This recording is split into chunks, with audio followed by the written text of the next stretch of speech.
Just wait a minute for everyone to get here. So we're live here with Erica Spitali, and we're really excited to be talking about the employee experience and seeing what Erica has to say about some things that we're seeing in the workplace and maybe some solutions as well. So Erica, thanks so much for being here today. How are you? I'm well, and yourself? Good, thank you. So, for anyone who has come to our webinars and events before, you may recognize Erica. She's been with us before. We talked about imposter syndrome, right, Erica, last year? Yes, we did. Yeah. And so that's still a hot topic. But right now, employee experience is so important. So, we're really looking forward to getting into this. So, for anyone who's watching already, feel free to share where you're watching from in the chat. And remember that this is an interactive event. So, if you have any questions or comments throughout the event, please feel free to share them. All right, so before we get started, I'm going to share a little bit about Erica and then a little bit about Factorial as well. So, Dr. Erica Spitali is a licensed clinical psychologist and brings a unique mix of research and practical expertise to her roles. She has over 10 years of experience where she aims to build and scale creative and inclusive people processes and programs that promote equitable opportunities for all. She is the head of talent at EmployBridge, the largest light industrial staffing firm in the US, placing 400,000 plus contract employees in jobs annually and delivering workforce solutions for businesses across their supply chain. In her role, she leads talent management, diversity, equity, inclusion, and belonging, HR communications, and leadership development strategies to proactively create new systems and people-centric tools that enrich the employee journey and enhance ways of working. So obviously, Erica is going to have some great insight for us today. So we're really looking forward to this. And before we get started, and I see everyone is sharing where they're watching from, which is great. Just a little bit about Factorial. So Factorial is an all-in-one provider of software solutions for people teams. Our software features time and attendance management, applicant tracking and recruitment, performance management, and more. We streamline HR processes, giving HR professionals more time to dedicate to what really matters, which, of course, is their people. So let's go ahead and get started. So, Erica, thanks again for being with us today. And before we get started, I kind of wanted to ask you, why is this topic in general important for us to be discussing today? Why should it be a topic of discussion within HR and organizations as a whole? Yeah, I think that's a really great question.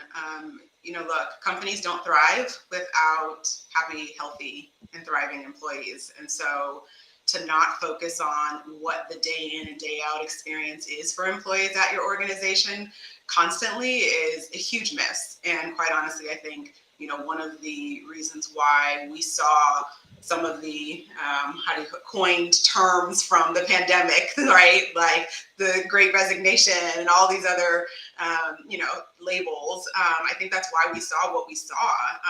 Folks in companies thought they were doing certain things really, really well. And I'm sure they were for then, but they weren't evolving, right, as time was changing and as people in their organization were evolving, and they weren't doing it quick enough. And so it's something that we're always talking about at EmployBridge, and I think it's something that can't not be talked about as you're talking about how do you stay in business. Right, definitely. And that's such a good point, like you said, evolving with the times and what's happening, because a lot of things that may have worked a few years ago aren't really working now. So I'm really interested to get into our questions and also hear our questions from the audience. But before we get started, Erica and I have a little fun activity that everyone can share their thoughts with and maybe laugh a little bit depending on what answers we get.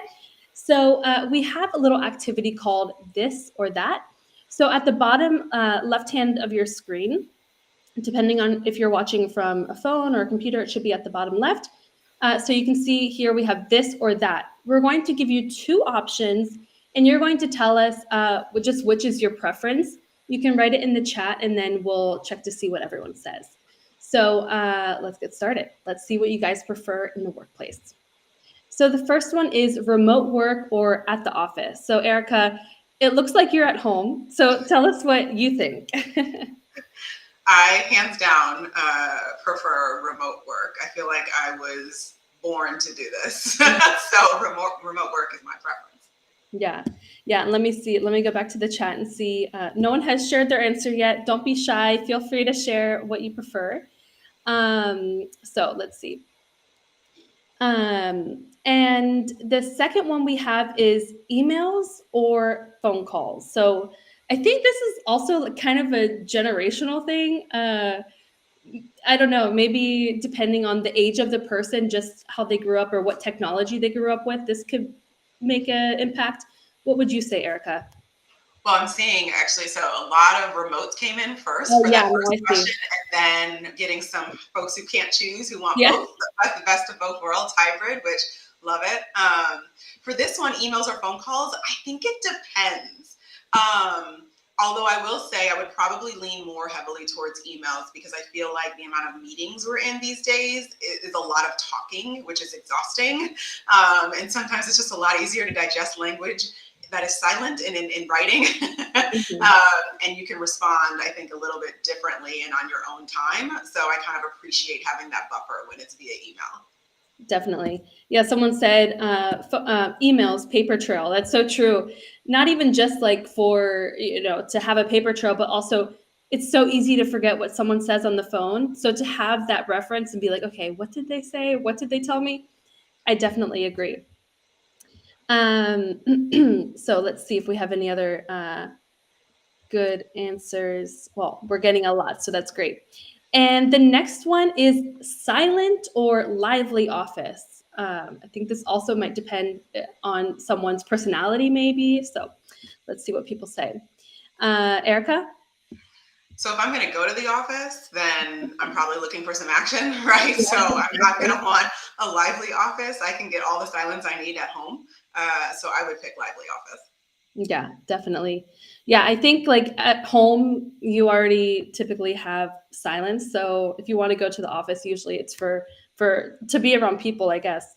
Yeah. Um, All right. And then the next one we have is a little bit more in line with what we're going to be talking today, which is employee experience. So, virtual or in person development or learning. What do you guys prefer? And Erica, what do you think?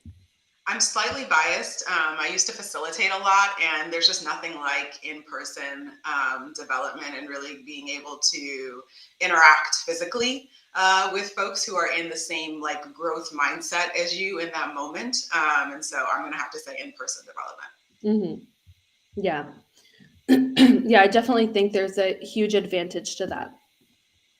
And then the next one we have is kind of more on the line of benefits. So, unlimited PTO or work from home stipend.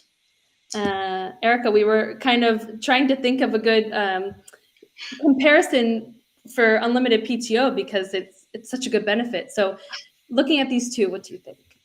Yeah, I have never experienced unlimited PTO where I work, so I need to dip my toe in that pool. So I'm going to go with that one. Yeah. And they say, a lot of people who have unlimited PTO, they end up not using as much or sometimes even less than they Yeah. would.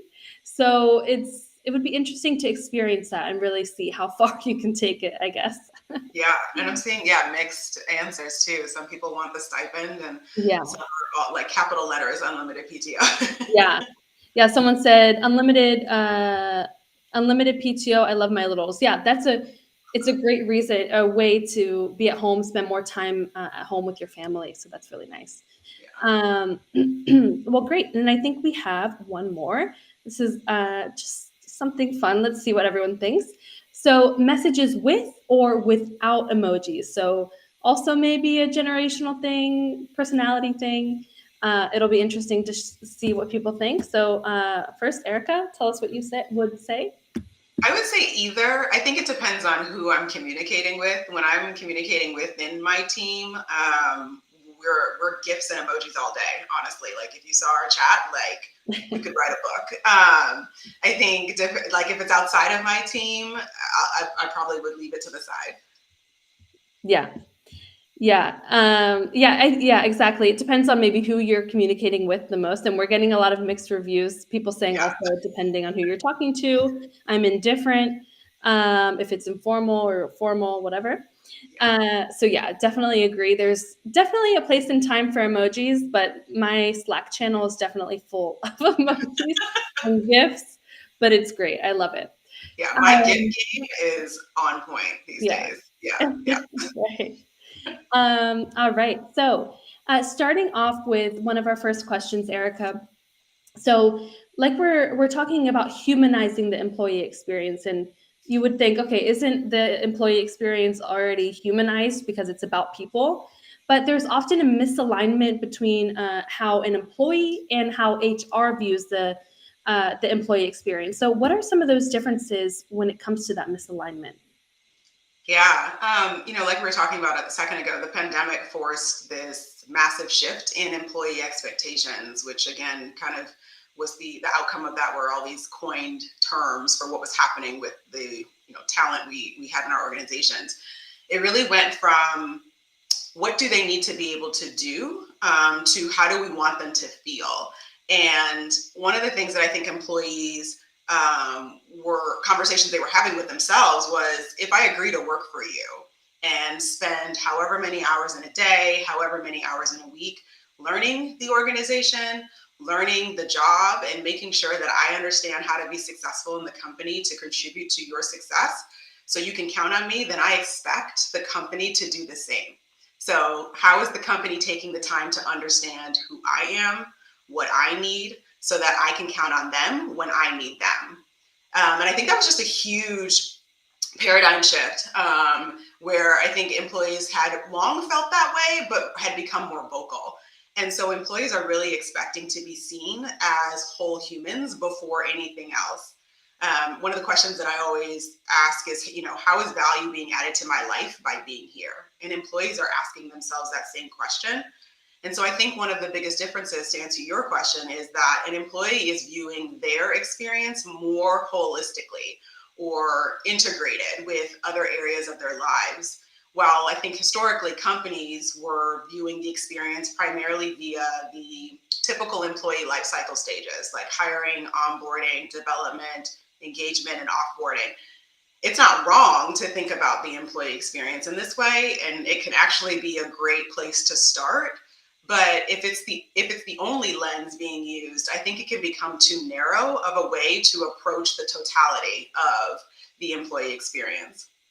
And so what I would say is the goal is to design and support a human experience that more times than not isn't linear, right? It doesn't go, our lives don't go like hiring, onboarding, development. They don't go that smoothly at times. And so it requires us to, in HR, account for the complexities and the layers that we as humans are made up of. And so the questions that we're asking ourselves in HR have shifted a bit because we've gone from asking, how do we support you while you're working, to how do we support you at work and through life? Yeah. Yeah, definitely. And I love that last part that you said. Could you say it again? We want not just support. Can you say it again, actually? I like Yeah. that.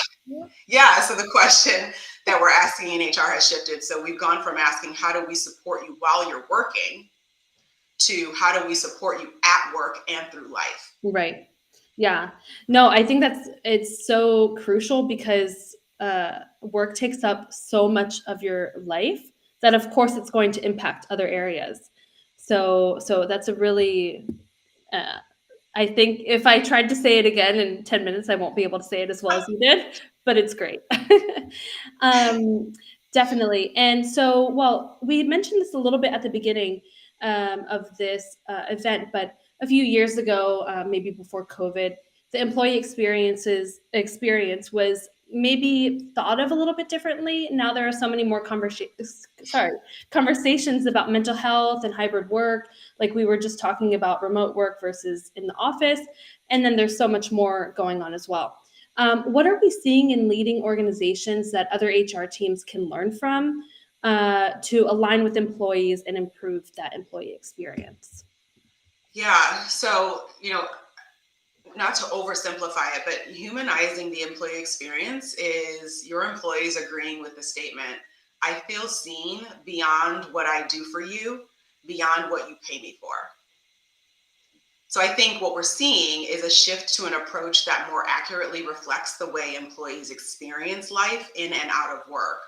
We're seeing HR teams identify meaningful moments that matter to their employees in the context at work, in the context of at home, and in the context of out in the world, really making it easier for HR teams to focus on relevant areas for support. And one of the questions we're always asking ourselves is, what is a meaningful moment? And how do you know if this is a meaningful moment for my employees? Some of the common characteristics that we um, classify a meaningful moment as that we like to prioritize are, is it emotional, right? So we talked about how do we want employees to feel versus what do we want employees to do. So is the meaningful moment emotional for your employees? Does it elicit, elicit a strong response, either positive or negative? Because the meaningfulness of that emotion is going to be super important when you lean in and support, because it can have that lasting effect that you're looking for, and that lasting effect of their opinion on the organization. One of the other characteristics of the meaningful moment that we think about is it scalable, right? This should be something, a moment that can impact a large percentage or does impact a large percentage of your employee population. And then in that way, you know that you're supporting more than just an individual person. And then frequent, right? How frequently does this meaningful moment occur in the employee experience? And you'll want to lean into the ones that are happening the most frequently. And then last but not least, is it business aligned? One of the things we always talk about is what we support, what we prioritize should align with our business strategy and our business culture and our values, because anything that doesn't feels very inauthentic, right? And probably shouldn't be a part of our strategy. So I think what you're seeing in HR teams and leading organizations is this continual prioritization and then reprioritization of the work that needs to be done to ensure that we are designing an employee experience that aligns to those things and feels supportive and equitable. And then the other thing I'll say is that we also have to equip our leaders with what they need to follow through on the support their employees need. It's one thing, right, for my company to offer or provide support, but if I don't work for a supportive leader, or I don't work in a supportive team environment that unequivocally supports me when I take advantage of those offerings, then what have we truly accomplished? Mm-hmm. So humanizing the employee experience doesn't have to be this, it sounds kind of like this big, hairy, audacious thing, but it doesn't have to be costly, doesn't have to be this massive overhaul. There are definitely some no-cost options that, we all can take advantage of when we approach this work.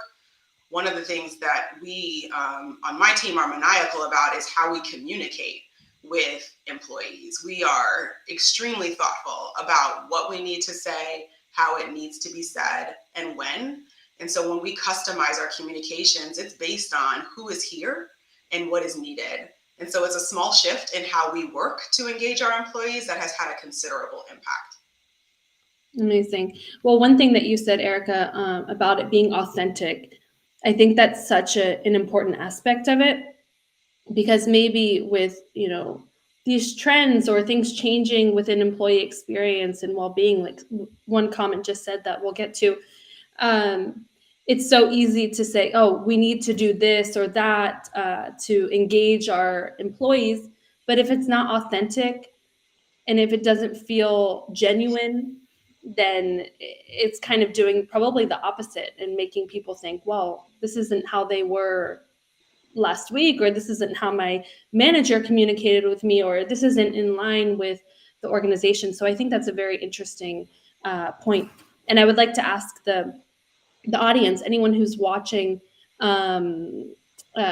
if you think in your organization, if employee experience and the way or the events that are happening in your organization, if they feel authentic and genuine, and maybe some examples, if you have any, that you're proud to say that you've been to or attended or have seen in your organization. That would be interesting to see. Well, great. Thanks so much, Erica. And moving on to our next question. So it's normal and expected for companies to celebrate and organize events around important days or holidays or events. And you said this really in an interesting way the other day when we were talking about this together, bringing the outside in. So you said HR and people teams need to bring the outside in. Can you explain a little bit of what that means to the audience?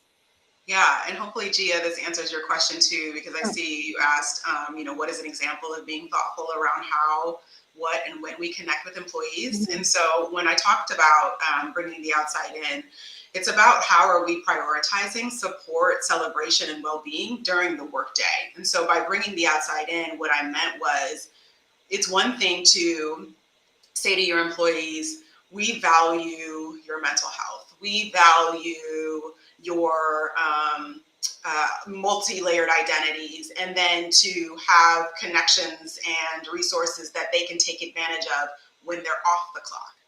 But it's a whole nother thing to say, this is so important to us that we value it enough that we want you to spend time while you're here with us to engage in these partnerships, engage in these offerings, engage in these solutions. And so it's how do we fully acknowledge the multi-layered identities and experiences of our employees, not only on their quote unquote free time, but also on the company's time, which, I think some organizations do really, really well and others are still figuring it out.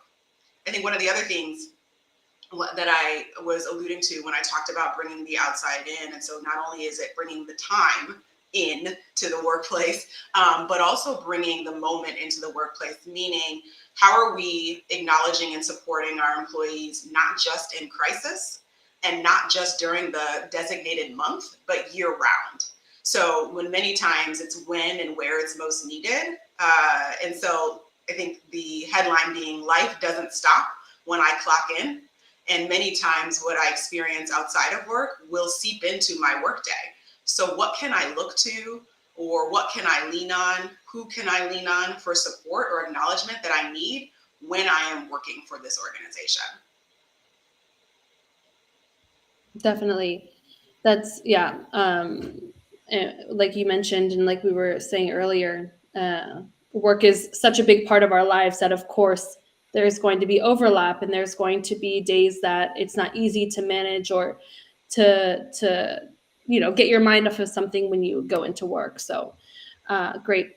And just to look at some of our comments that we're getting, some really great comments and questions here.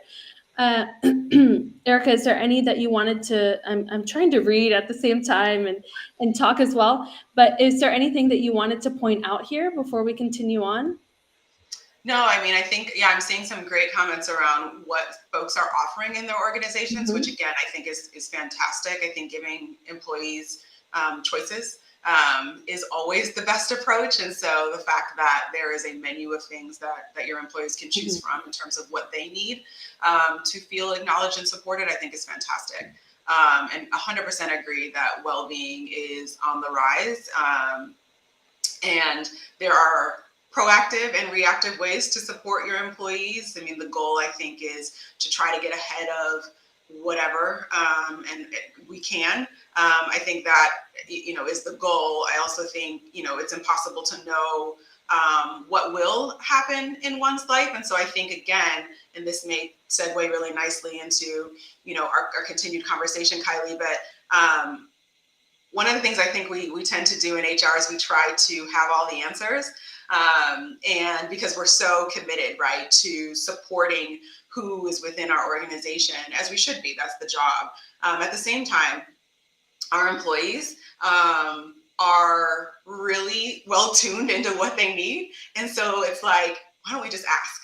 Right? Like, we don't have to assume, we don't have to have the answers. We can actually get those answers in really meaningful ways so that we ensure that whatever we're providing or not providing means something and is prioritized in the right way. So, no, I think these comments are fantastic. Yeah, and we just got a few really good questions. Um, but yeah, what you were saying, if you don't ask, then you don't know. And what better way to know what your teams and your employees want than to ask and get that feedback and then do something about it. Cheyenne wrote, do you give your employees a physical or mental quiet space in the office or during the workday?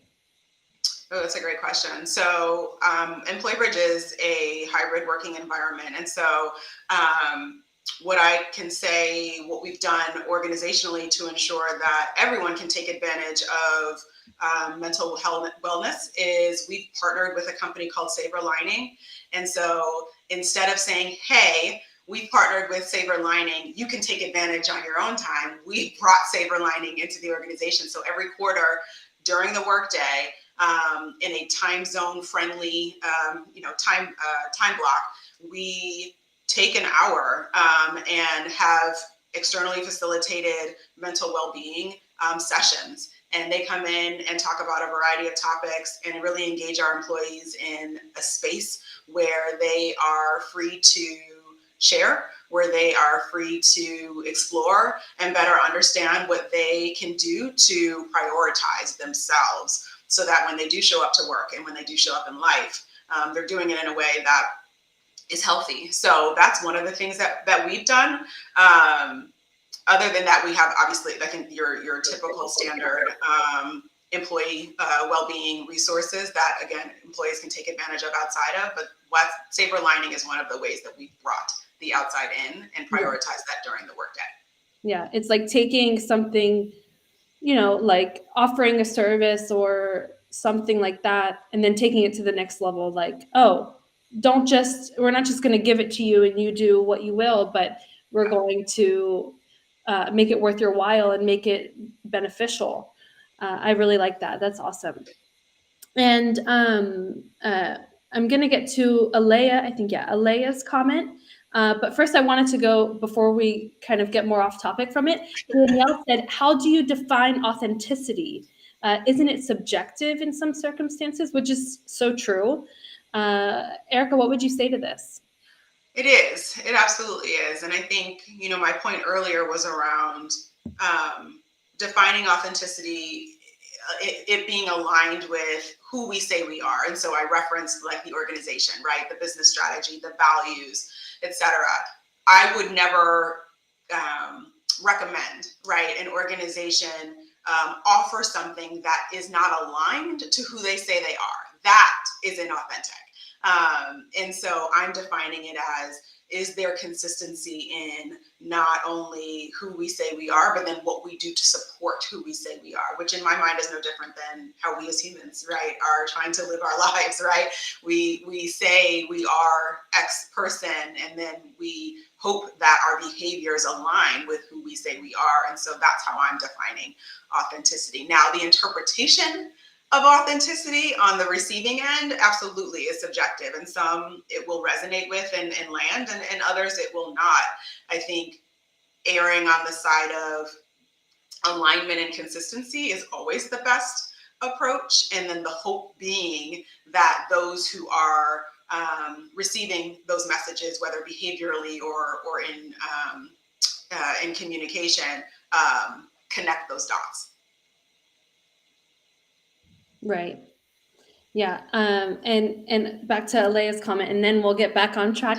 This is a good one too. So Alea said, "We've partnered with Calm to provide the premium version of their app to our employees. What other ways can we be showing up for our employees to exercise mental wellness in the workplace?"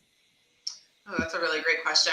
I think, Leah, I think that really depends on your organization. And I think it's actually a great question to be asking your employees, right? Like, I think they'll have a wealth of perspective and thoughts around, hey, I actually would love to see this, or I actually don't need this. I prefer this. And so, I think there's so many options. And I think that's also where sometimes HR, some the newest thing comes out and it feels like, oh, we have to have this. And it's like, well, do you, right? Like, is that truly what your people want?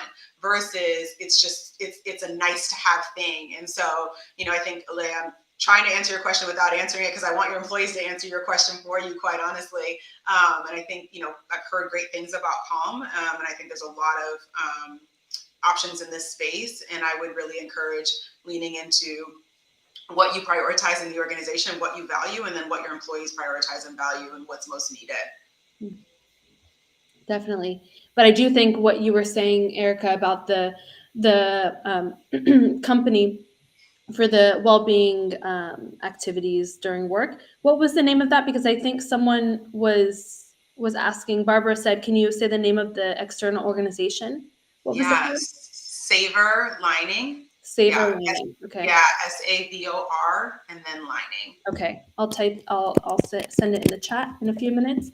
Um, for anyone who wants to look into it. But I think that's a really good example. It's like, okay, you have the call map.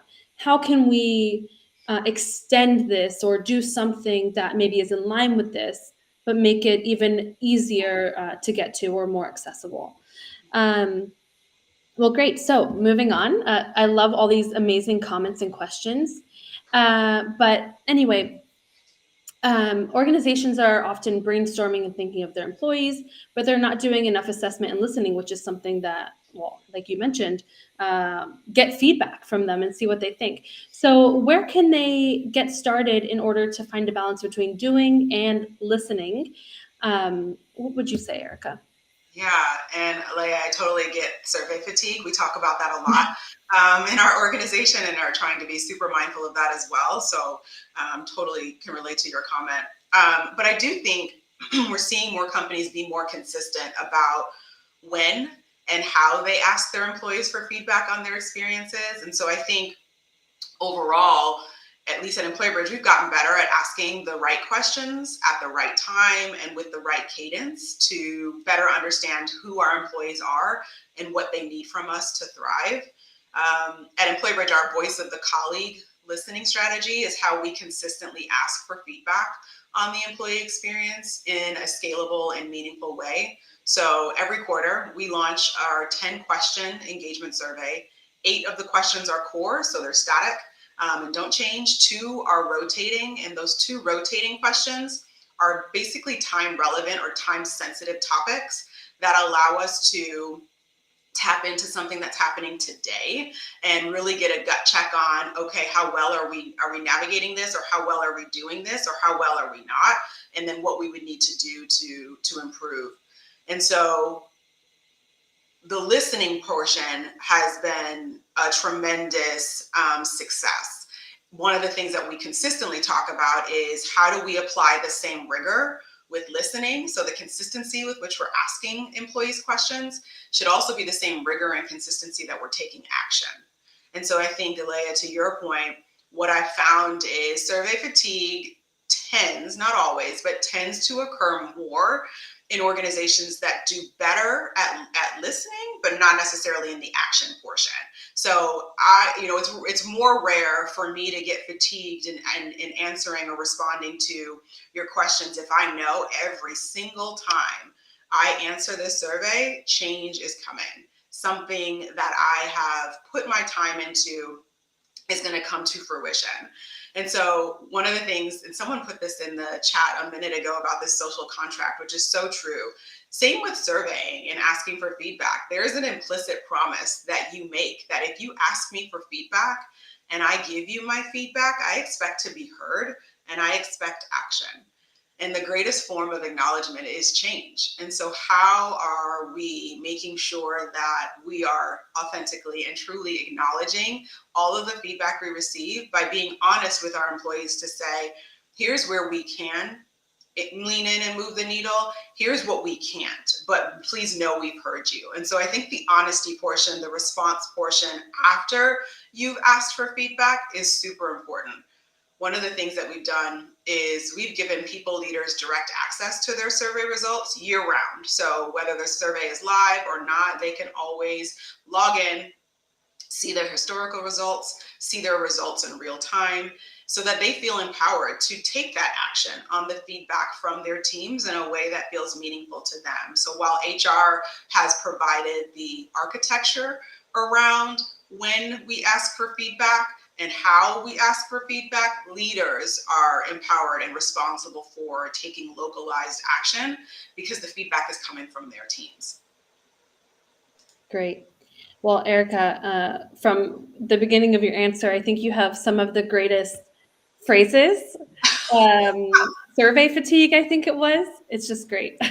I need to get like a list from you going because every time we talk, there's something funny that you say that is true, and that I need to incorporate into my work conversations. And talking about survey fatigue, let us know in the comments if you sometimes get survey fatigue, and also if there is that balance between the surveys or the collecting feedback and the doing, because like you said, that's the key part of it. People are more inclined to respond and to participate if they know that something's going to happen. Yeah. Mhm. Yeah. Great. And I know that we have some great comments, so let me just make sure I'm not missing anything good here. Let's see. It looks like some people shared some different resources. Tawana said North House provides theoretical research regarding authentic leadership. Essentially, the framework is self-awareness, relationship building, and seeing the whole pet. The whole, it says pets, but maybe that's a mistake. I don't know. But anyway, exactly. I think that's really interesting. And let's see. Fabricio said, "How do you practice? How do you practice approaching? Sorry, how do you practice approaching with employer with humanized?" I don't know. Maybe he means like, how can an employer be humanized? I'm not sure. What do you think, Erica? That question is meaning. Yeah. Maybe how do you practice a more humanized approach with an employer? Look, and I think we, kind of tackled that a little bit in the beginning. How are you thinking about, right, the employee experience? If the continuation is, or if the consistent thought is, as just an employee, well, that is going to be extremely limiting in how you show up, right, for your employees, because the employee comes in as a human to do a job, but still is human, right? And it's a nuance that's actually very significant and I almost wonder if humanizing the employee experience should actually just be recoined into humanizing the human experience, right? Because I do think language is so important, and the longer we prioritize the role over the person, the harder it will be to truly show up and support in a way that people are looking for and actually really deserve.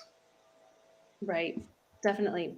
And one comment from Alea, she said, is this recorded?" Yes, so this is recorded, and anyone who signs up, I actually just shared in the chat here on LinkedIn, the link where you can sign up, and we have a resource there related to the employee journey, and then also you'll receive the recording. I think it's by the end of the week. I think we have that going out, so you'll receive that if you sign up along with that free resource. So feel free to sign up.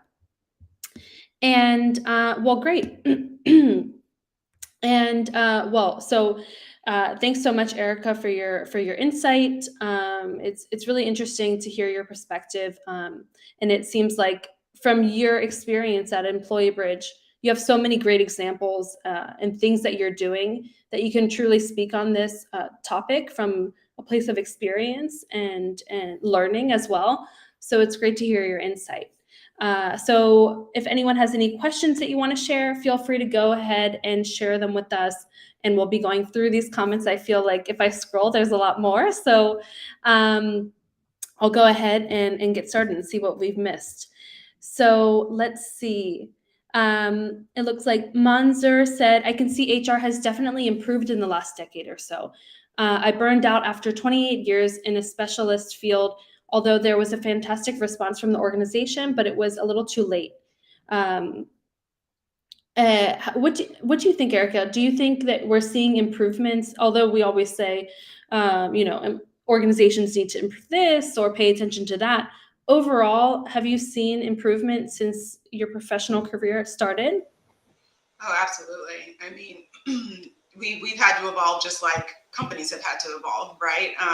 If we want to continue to have or make an impact, we have to do so with the understanding that the individuals who are working here need that. And so I totally agree with that comment around the evolution of HR. I wouldn't say the work has gotten easier, because I also think you're seeing more burnout in HR.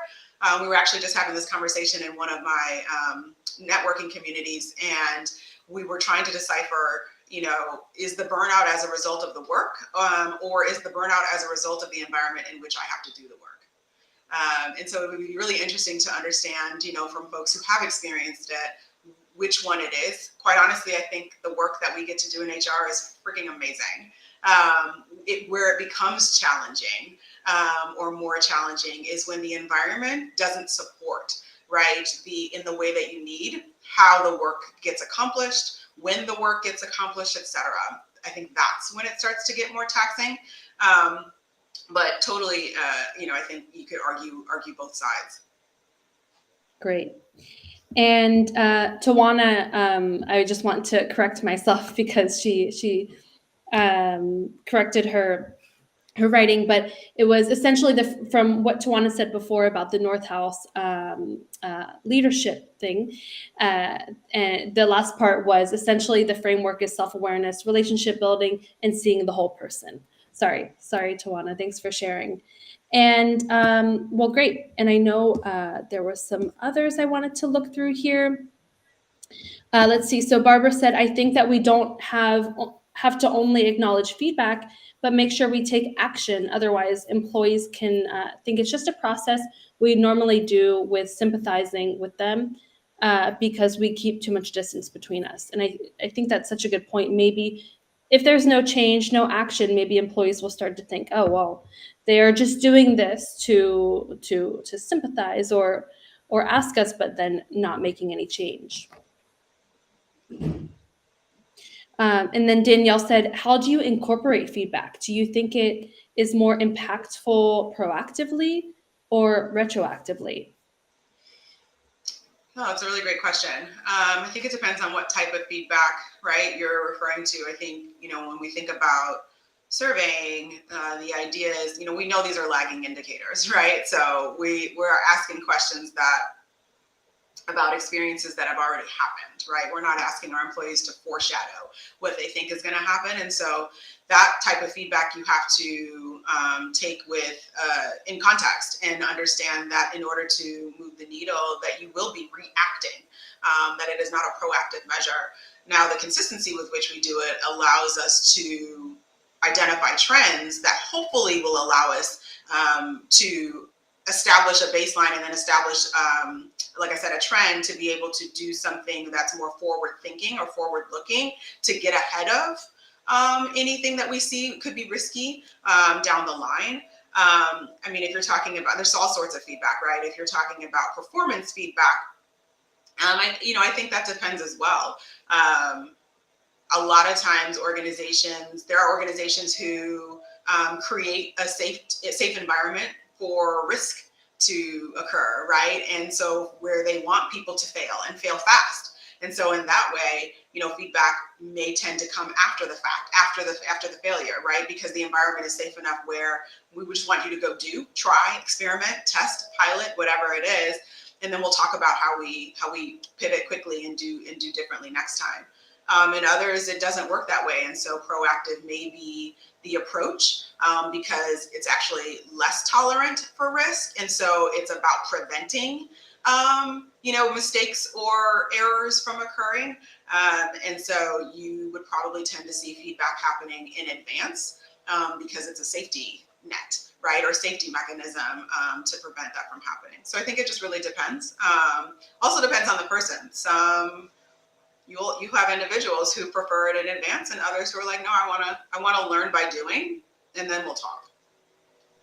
Right. And another comment we got from Eddie DeYoung, I think. Sorry if I pronounced that wrong. Said, I also believe that the work environment has to be one that allows employees to give their honest feedback. That way, feedback will be effective. Yeah, if it's not a culture where people can speak up and feel comfortable and confident in doing so, then any feedback that might be given might not be genuine or truthful because they're afraid of maybe repercussions or they can't be honest. Right, Erica? Oh, absolutely. Absolutely. And I think, yeah, I mean, we've been doing our voice of the colleague listening strategy for 2 years now, and we still, um, we still consistently ensure our employees about their confidentiality so that they can feel empowered to give honest feedback. And it's very interesting because it's something where you think you only have to say it once, and then all is trusted, but that's actually not the case. And so we have just ingrained in ourselves to make sure that every time we launch our quarterly survey, we reiterate that their confidentiality is of utmost importance, and that it is not about identifying who, it's more about what, right? And it's about how. How do we make change? How do we create change? How do we become better? And so we value your experiences over you being tied to name purposes, being tied to your feedback. So it's not about identifying people or calling people out. It's about understanding. Right.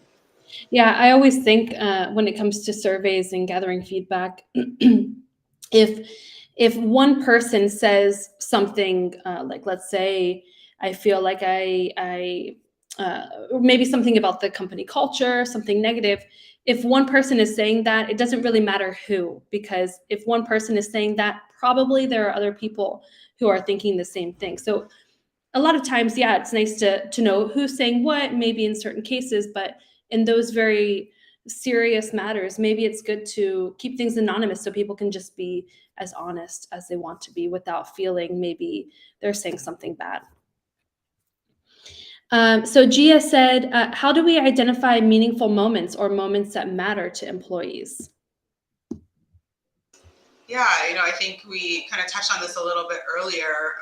There's certain characteristics that you'll want to look for.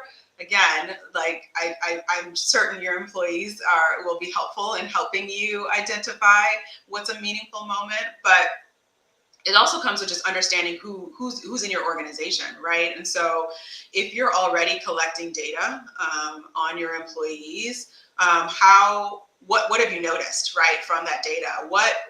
How many of your employees are fresh out of college?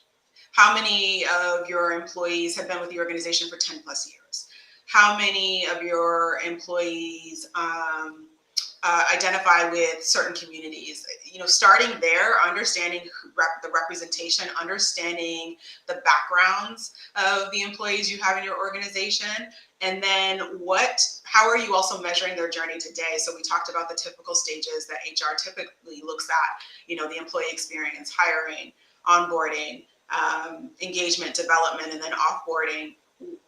Where within those points in the journey are you measuring that experience? And I think that will tell you a lot as well about what else is needed to further enhance or support their experiences in and out of the workplace. But again, I think your employees would be really helpful in helping you identify, but you can also, I think, gather that from any existing data that you're currently using to better understand who is in your organization today and who stays. I think that's another thing too. Like what are you learning about the type of movement that is happening within your organization? Who comes, who goes, who gets promoted, who stays, static in certain positions and roles. That will also tell you a lot about what may be needed to prioritize to better support the type of experience you're intending to create for your employees. Thanks, Erica. And Tawana shared a really good comment. She said, burnout is attributed more directly to the environment versus the work. Similar to Erica's insight on survey fatigue, employee input without organizational response. And I think it's really true that burnout, usually there's more of a connection to the environment rather than the work that's being done. What do you think, Erica? Oh yeah, 100%. That's exactly what I was alluding to earlier. I think more times than not, it's the environment. I mean, look, we all choose, for the most part, our professions with as much insight and intention as we have in that moment. And we typically tend to choose, when we have choices, work that lights a fire under us, right? And so being able to do that work is a decision that we've made. Um, Environments change without our permission. And so the work can still light a fire, but that fire can be put out very quickly if the environment is no longer conducive to our ability to create or to implement the things that we get excited about. Great. And we have two last questions. Shauna said, what would you say are the three most important things to do in your first 90 days with a new company as an HR manager? It's an interesting question. It is. Wow. I feel like I'm going to sound like a typical HR person and say it depends. I think it really does. I really think it's contextual, right? We talked about context a lot today, and I really think I think a big factor is going to be like with the organization, because I do think if you've ever switched organizations, you've probably approached your first 90 days a little bit differently because the environment's been maybe different at different companies. The team may be a little bit different at different companies. But I would say unequivocally one of the first things that, regardless of company, that I've always done in my first 90 days is how do I understand, get better acquainted with the company? How do I understand the inner workings of how work gets done? Not necessarily just the work, because you were hired because someone believed you could do the work. So that part's innate. That part is easy.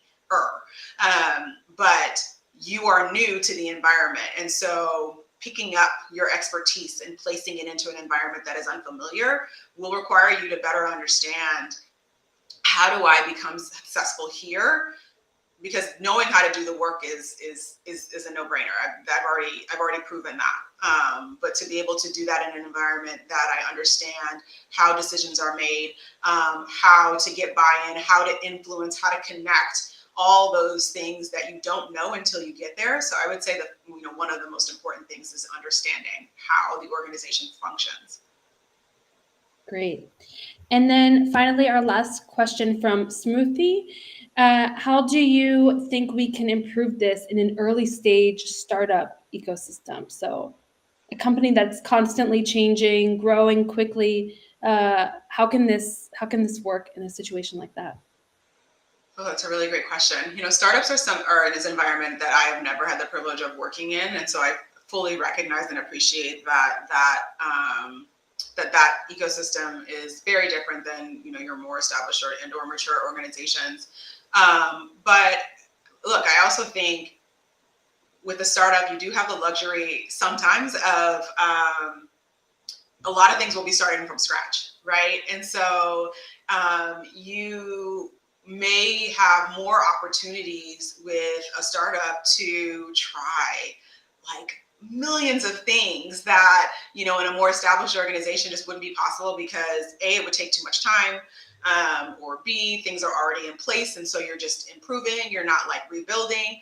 And so what I guess what I would recommend, again, not having been in a startup before, is if you are afforded opportunity to experiment and try new ideas and discuss topics that may not be traditionally discussed, or discussed with consistency, to do that, to lean into that, and to be okay with getting it wrong and then trying something new. And so I think really being open to as much experimentation and as much exploration as possible will allow you to then figure out what works for you all, and what doesn't, more quickly, so that when you do get it right, you can just like lean in hard in that, and continue to see success in whatever spaces you're looking to focus on. Yeah, great advice. Thanks, Erica. And thank you, everyone, for sharing your questions and your interesting comments. It was really great to get some feedback. And also, thanks for participating in our fun activity at the beginning, this or that. I think that's something that I need to start doing because, well, it was Erica's idea. So thank you all for participating. If you have any other questions for Erica, or about the event or the recording or anything, please feel free to reach out. And thanks again, Erica, for being here. I appreciate it. Thanks for having me. This was great. Great. All right, everyone, have a great day. Thank you. Bye.